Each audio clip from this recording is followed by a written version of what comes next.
بسم اللہ الرحمن الرحیم والصلاۃ والسلام علی رسولہ الکریم وعلی آلہ واہل بیتہ واصحابہ اجمعین۔ سامعین و ناظرین، آپ جانتے ہیں کہ پچھلے کافی دنوں سے 26 دسمبر کو مفتی زاہد نعمانی جلالی صاحب اور دوسری طرف حنیف قریشی کے درمیان مناظرے کا معاملہ چل رہا تھا، اور وہی مسئلہ کہ جو کافی سالوں سے یہ روافض نے اٹھایا ہوا ہے اور عقیدہ اہل سنت سے بغاوت کر کے رافضیوں کی پشت پناہی حاصل کر کے یہ اس معاملے کو اٹھا کر اور عجیب قسم کا فتنہ برپا کرنے کی کوشش جو ہے وہ کر رہے تھے اور کر رہے ہیں۔ آپ نے دیکھا کہ حق غالب آیا ہمیشہ کی طرح، اور یہ روافض میدان سے فرار ہوتے ہوئے ہمیں نظر آئے۔ تو بہرحال اسی اثناء میں آپ دیکھیے کہ ایک سب سے بڑی دلیل یہ ہے کہ جب اس وقت یہ معاملہ چلا تھا آج سے 3 سال پہلے،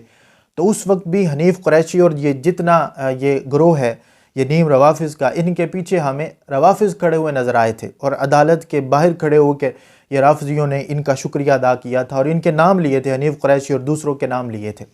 آج بھی ہمیں یہی منظر نظر آتا ہے کہ آج ایک غالی رافضی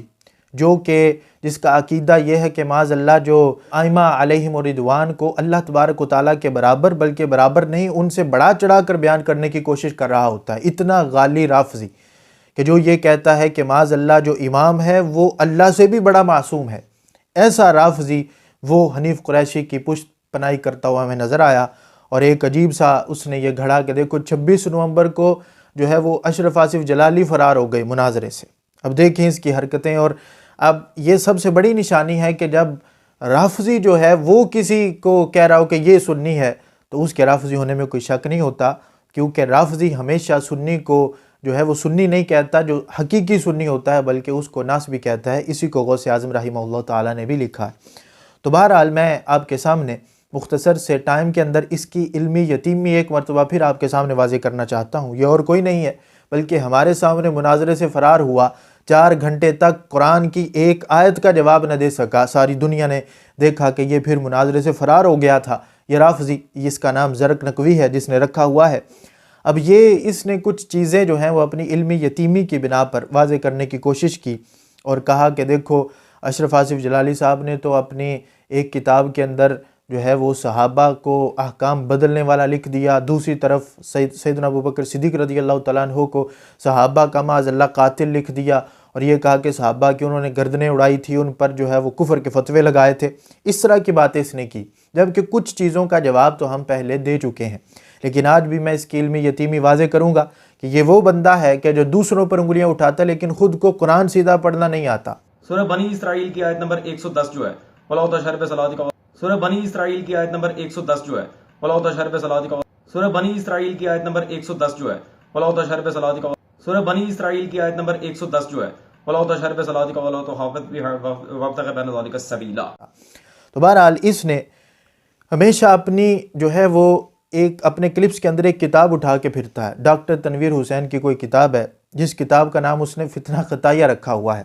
اب یہ ڈاکٹر تنویر حسین یہ کون سی مجہول الحال شخصیت ہے؟ یہ پتہ نہیں کوئی اس کے باپ دادا میں سے کوئی ڈاکٹر تنویر حسین ہے، کون ہے کہ جس کو یہ مسلک کا نمائندہ بنا کے کہتے دیکھو اس نے فتنہ خطائیہ لکھی ہے۔ سنت نے اتفاقی طور پر یہ کتاب نظر عام پر رکھی ہے، فتنہ خطائیہ۔ جب سے اس ملعون نے جناب زہرا صلوات اللہ علیہا پر بکواس کی تھی، تب سے اس کے خلاف تمام علماء نے بالاتفاق یہ فیصلہ دیا تھا کہ یہ فتنہ ہے، یہ خارجی ہے، اور اس کی کوئی حیثیت نہیں ہے مکتب اہل سنت میں۔ اگر یہی بات ہے تو میں آپ کے سامنے اس زرق نقوی کے جو اپنے فرقے سے تعلق رکھنے والے کچھ جو ہیں وہ اشخاص ہیں، ان میں سے ایک شخص کی ویڈیو آپ کے سامنے رکھنا چاہتا ہوں کہ جو زرق نقوی کے حالات اور اس کے آباء و اجداد کے حالات اور اس کے گھر والوں کے حالات بیان کر رہا ہے۔ اگر انہی چیزوں کو جو ہے وہ دلیل مان کے آگے چلنا ہے تو میں ابھی تمہارے سامنے زرق نقوی یہ پیش کر رہا ہوں، اور یہ سنو کہ تمہارے دادے کو کس طرح وہ ملعون اور جہنمی کہہ رہا ہے، اور پھر تمہارے گھر کی کس طرح وہ چیزوں کو بیان کر رہا ہے، یہ خود تم سن سکتے ہو۔ اترا ہے نا تو یمنا سر کا پھر دنیا ویسے بھی جانتی ہے، پھر میں دکھاؤں ہاں جناب سیدہ سلام اللہ کی سیرت پہ تیری ماں چلتی ہے، چلیے تیری ماں کھلے بالوں کے ساتھ کھڑی ہے، دکھاؤں تیری تصویر تیری ماں کی، تجھے دکھاؤں تو سیرت اہل بیت پہ چل رہا ہے ڈانسر، دکھاؤں یا بھول گیا تو دکھاؤں، پھر لاؤں پھر دوبارہ دنیا کے سامنے کس طرح تو جھولیوں میں بیٹھتا رہا ہے، شرم نہیں آتی تجھے؟ اور پھر تیری ماں کی تصویر دکھاؤں، تیری ماں نے پردہ کیا کہ نہیں کیا؟ یہ سیرت جناب سیدہ فاطمہ الزہرا ہے، یہ سیرت جناب سیدہ زینب سلام اللہ ہے، یہ ہے تمہارے گھر میں سیرت، یہ اہل بیت کی تم سیرت پر چلتے ہو. باتیں آتے ہیں جناب دین سکھانے کے لیے، پہلے گھر میں اپنے دین اپلائی کرو، اپنی ماں کو پردے میں لے کے آؤ، ٹھیک ہے نا، اور پھر بعد میں بات کرنا. ورنہ اگر میں پرسنل ہو گیا نا جس دن میں پرسنل ہو گیا تو تمہارے لیے بڑا اوکھا ہو جائے گا کام. یہ میں آج پہلے بتا رہا ہوں تمہیں. اس لیے جو ہے نا اپنی حد میں رہنا سیکھ لو تو اچھی بات ہے، اور یہ خیانتیں کرنا چھوڑ دو، جھوٹ. لیکن مسئلہ یہ کہ تم جھوٹ بولو گے، خیانت ہمیشہ کرو گے، اور تم صحیح ہو نہیں سکتے، اس لیے کہ تمہارا دادا نثار وہ جو ہے نا وہ تو واصل جہنم ہو گیا، اور جہنم میں انشاءاللہ تعالی الحمدللہ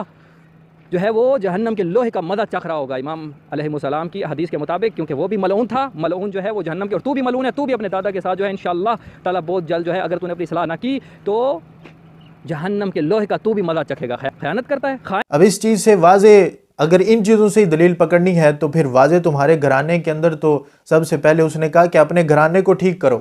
تم ڈانس کرتے ہوئے پکڑے گئے، اور تمہارے گھر والے، تمہاری والدہ کے بارے میں اس نے یہ کہا کہ وہ کس طرح بے پردہ ہو کے جو ہیں وہ نظر آتی ہیں. اور پھر وہ دوسرے، میں تو یہ بات نہیں کر رہا، بلکہ اس کے اپنے گروہ کے، اپنے فرقے کے ایک بندے نے جو کہ اس کو اچھی طرح جانتا ہے، اس نے یہ ساری چیزیں، اور وہ ڈانس والی ویڈیو بھی تھی اس وقت جب ہم نے دکھائی تھی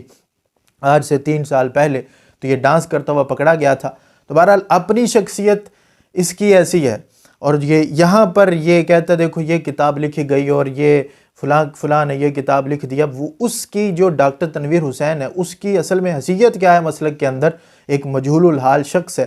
تو اصل میں دیکھنا چاہتے ہو تو دیکھو کہ جو ان کے بڑے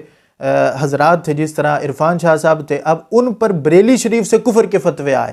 اصل تو یہ ہے کہ بریلی شریف ہمارا مرکز ہے، تو وہاں سے تو ہمارے خلاف کوئی بات نہیں کی گئی، بلکہ جو ہمارے خلاف تھے ان پر کفر کے فتوے لگائے گئے. تو اصل معاملہ تو یہ تھا. اب اس پر ایک بڑی دلیل ہم یہ بھی دے سکتے ہیں کہ اگر تو یہ کتاب ماننے پر بضد ہے کہ یہ کتاب ہم مانیں گے، تو پھر میں تمہیں یہ کلپ بھی سناتا ہوں کہ کلپ بھی سنو. اور پیر سید سیف اللہ شاہ صاحب قادری جو ہیں وہ حافظ اللہ تعالیٰ، ان کا یہ کلپ سنو کہ جس کے اندر وہ یہ کہہ رہے ہیں کہ ڈاکٹر اشرف آصف جلالی حافظ اللہ تعالیٰ وہ تو آج کے اعلیٰ حضرت ہیں، تو پھر ان کی بھی مانو. اگر اسی طرح ہی تم نے دلائل لینے ہیں تو پھر ان کی بھی مانو. تو یہ کیا معاملہ ہوا کہ اپنی پسند کا بندہ لے لیا کہ جو تمہارے ساتھ تعلقات رکھتا ہو، اور جو تمہارے ساتھ تعلق نہ رکھتا ہو تمہیں رافضی جانتا ہو، اور تو ویسے ہی غالب مشرک رافضی ہے، تو تیرا تو ویسے ہی نہ 3 میں نہ 13 میں. تو اب یہ کلپ بھی سنو اور اس سے بھی کوئی مسئلہ اخذ کر کے دکھاؤ. نہیں جوڑ ہی کوئی نہیں جلالی صاحب دا دینا دا. جی حضرت جی جلالی صاحب دے سامنے ਇਹੋ ਜਿਹੇ ਲੋਕਾਂ ਨੂੰ ਕ੍ਰੈਸ਼ੀ ਸਾਹਿਬ ਹੋ ਗਏ ਜਾਂ ਰਿਆਜ਼ ਸ਼ਾਹ ਸਾਹਿਬ ਪਿੰਡੀ ਵਾਲੇ ਹੋ ਗਏ ਜਾਂ ਕੋਈ ਵੀ ਉਲਮਾ ਹੋ ਗਏ, ਇੱਕ ਜਲਾਲੀ ਸਾਹਿਬ ਸਾਹਮਣੇ 5 ਮਿੰਟ ਬੈਠਣ ਦੇ ਕਾਬਿਲ ਨਹੀਂ ਨੇ. ਬਿਲਕੁਲ ਇਸੇ ਤਰ੍ਹਾਂ ਜੀ ਇਲਮੀ ਇਹ ਨਹੀਂ ਕਿ 5 ਮਿੰਟ ਕੱਢ ਜਾਣਗੇ, ਇਹ ਬੈਠਣ ਦੇ ਵੀ ਕਾਬਿਲ ਨਹੀਂ. ਇਸ ਤਰ੍ਹਾਂ ਹੀ ਹਜ਼ੂਰ, ਬਿਲਕੁਲ ਇਸ ਮੈਂ ਦੇਖੋ ਜੀ ਬਾਬੀਆਂ ਚ ਰਿਹਾ, ਦਿਓਬੰਦੀਆਂ ਚ ਪੜਿਆ, ਉਹ ਕਹਿੰਦੇ ਨੇ ਸ਼ੁਕਰ ਹੈ ਕਿ ਕਹਿੰਦਿਆ ਸੁਨੀਆਂ ਨੇ ਇਹਨੂੰ ਆਪਣੇ ਵੱਲ ਕਰ ਲਿਆ, ਨਹੀਂ ਤਾਂ ਸਾਨੂੰ ਤੇ ਲੈ ਦੇ ਗਿਆ ਸੀ. ਕੀ